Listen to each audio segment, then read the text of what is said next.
themi që shfrytëzohen dikun rreth 20%, jo më tepër. Pra kemi mundësi të jashtëzakonshme për zhvillim. Nivel Kosovë 20%, unë kam përshtypjen edhe më pak, më duket. Ndoshta po e morëm nivel Kosovës, ndoshta edhe më pak. Por tek pjesa e Brezovicës, për shembull, e shfrytëzojmë 20% të potencialit që ka Brezovica në aspekt se sa duhej të shfrytëzohej ajo pjesë të cilën e ka.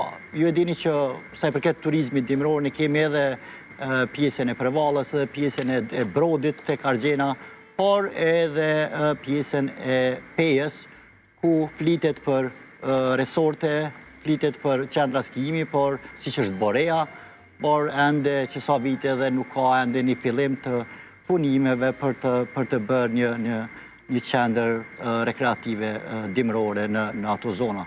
Kështu që potenciale natyrore kemi jashtëzakonisht shumë, mundësi për zhvillim turizmit dimror, kemi jashtëzakonisht potenciale duke llogaritur edhe periudhën kohore se sa rrin bora në ato zona, pra është koqa një periudhë e cila rrin gjatë dhe ne duhet të shfrytëzojmë ato, për shkak se kemi potencuar disa herë që turizmi është njëra ndër shtyllat kryesore të ekonomisë një vendi dhe turizmi ndikon direkt edhe në pjesën e punësimit.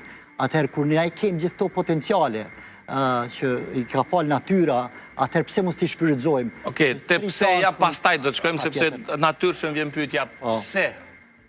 Po më intereson, a kemi turizëm në prizmin tonë dimror apo jo? Po është titullin që e kështë lanë shumë të mirë. Turizmi në Kosovë, potencial i pashfrytëzuar. Bash titull me vend. Bile meriton një durtrekitje kë. Okej. Potencial pas ke pa me detaje. Jo, potencial i pashfrytëzuar, pse po thoni pashfrytëzuar? Sepse kemi potenciale jashtëzakonisht. Nëse krahasojmë me sipërfaqen që e ka Kosova, në një territor të vogël, jeni të bindën se shumë shtete nuk i kanë këto potenciale turistike. E sidomos, Bjeshtën e Emna, edhe malit e Shajt janë pa diskutim potenciale më turistike. Pa diskutim. Por, nuk lihet anash, edhe pjesa Karadakut, edhe pjesa Shalës Bajgores, edhe pjesa qendrore e Kosovës, dhe thëtë, sepse këto janë potenciale që ende nuk janë shfrytëzu, dhe kanë mundësi me qenë si qendra me një zhvillim, themi ashtu, jo vetëm rajonal, po edhe për masa më të mëdha, jo me shku nga për shembull në qendra tjera, por me arë në qendra tona, të cilat kishin me qenë destinacione shumë të zhvillura për aktivitete, jo vetëm për këto vendore, por ato ndërkombëtare. Kështu që nëse marrëm në përgjithësi, do të thotë thjesht i bindën resort pëlqej titulli se është bashkë titull i mirë. Ende nuk është shfrytëzu potencialin që e kemi në Kosovë. Pra ne mos themi se nuk ka. Faleminderit shumë. Ermal, a kemi turizëm sipas teje? Ti je gjithkohën bjeshkëve. Kryesisht e ato Deçanit, po edhe në gjithë Kosovës. Kjo është me 2 anë, se na dhe kemi, po nashta nuk është e mjaftueshme. Unë me thonë, po turizëm ka. Sidomos nëse folim të Bjeshtën e Emna, ka turizëm, po apet duhet me cekë që nuk është turizëm i mjaftueshme, nuk është i shfrytëzuar sa duhet. Se janë problemet, është infrastruktura që e bën dëmshme, e bën shumë, është e zërshme me u zhvillu turizmi në Bjeshtën e Emna, po folim përgjithësisë. Pa infrastrukturë, pa rrugët. Infrastrukturë nuk mundet edhe më shfrytëzu kjo pjesë e jona këtë Bjeshtana.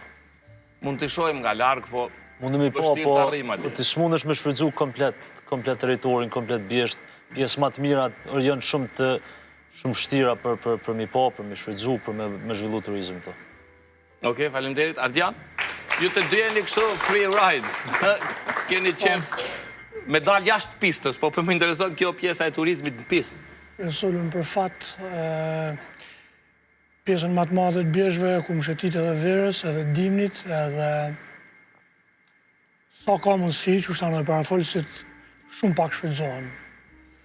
Shpesh e marrë një shembull, e thamë shokëve nëse takon në Zvicran, Zvicra e pyet ku ki shpinë, thot, jetojnë qendër skijimit, thot e kom 50 minuta larg. Atëherë Deçani ka 15 minuta, Juniki 15 minuta, Gjakova një orë, për Prishtinës shkon 50 minuta në Brezovicë. Edhe shumë pak shfrytëzohet. Pse? Hala shumë mujtë me kuptu. Mendoj që është kulturë jona që se kemi, sa i përket turizmit dimëror. Na është ta mësë i këshim pas malit i këshim lypë. Po që i kemi, po i lojmë pa shfrytëzu. Po i shohim për e poshtë, po... Po, qasja është shumë e vështirë. Në pjesën më të madhe të bjergjve, për shembull në Brezovic, mu i më shku edhe disa qendra tjera, po përderisa shkon në Brezovic, i ka lërë dhe një 10 Brezovica tjera, edhe më të mira se ajo, që s'ki qasje në ato male. Na shkojmë, po më shumë vështërsi, po njerëz që dojnë me pa dhe me mësu, dojnë me afru më afër bjergjve nuk e kanë mundësi. Se s'ka infrastrukturë, s'ka investime edhe është shumë e vështirë. Shumë e vështirë. Faktikisht kjo është realiteti. E tash po më intereson pse edhe 26 vjet pas përfundimit të luftës, themi që veç 20% shfrytëzohet potenciali. Mund të them Cilat që janë faktorë, sepse që ka potencial, ka. edhe unë mund t'i përmendim, pozita geografike është e favorshme, resurset natyrore nuk janë shfrytëzuar sa duhet, mund bëhet kombinimi turizmit dimror me kulturën, gastronominë, aspektet tjera. Po pse edhe 26 vjet pas luftës jemi aty ku ishim para lufte? Unë mendoj që arsyeja kryesore është që vetë institucionet që 26 vite nuk e kanë pas prioritet turizmi. Dhe nëse ti si shtet se ke prioritet turizmin, atëherë normalisht që mungojnë shumë elemente të cilat krijojnë kushte dhe mundësi për të bërë zhvillim të një industrie. Unë thash që industria turizmit është njëra ndër industrit më të gjëra dhe është hallka kryesore shumë industrive tjera.